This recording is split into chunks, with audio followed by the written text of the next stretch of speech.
गे नहीं नैहरवा मच्छर मारहियो मौगी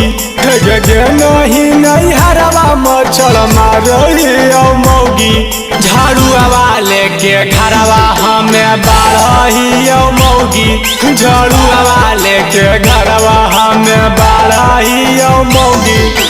डालिए के चूल्हा में लकड़ी जा रही मौगी डालिए के चूल्हा में लकड़ी जा रही मौगी झाड़ुआ लेके घरवा हमें बाढ़ियो मौगी झाड़ुआ लेके घरवा हमें बाढ़ियो मौगी।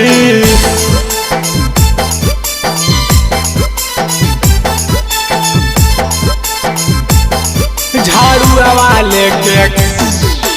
बाढ़ियो मौगी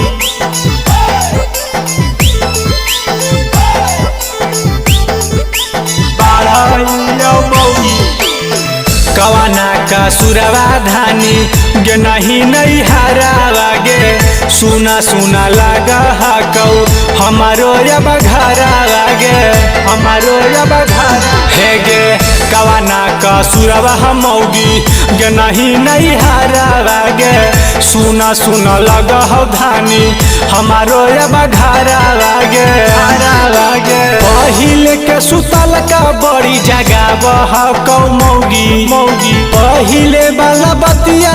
दया बह कौ मौगी झाड़ुआ लेके घरवा हमें बाढ़ियो मौगी झाड़ुआ लेके घरवा हमें बाढ़ियो मौगी।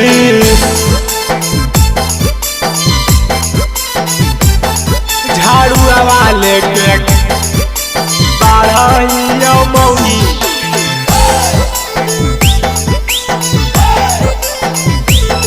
झाड़ुआ लेके घरवा हमें बाढ़ियो मौगी। प्रेमिया जद से मौगी होलो की गलती आगे मिथुन बिहारी के धानी मना लेना बती आगे मना लेना बती है गे सुनील साजनवा से मौगी होलो की गलती आगे राकेश राजा के धानी मना लेना बती आगे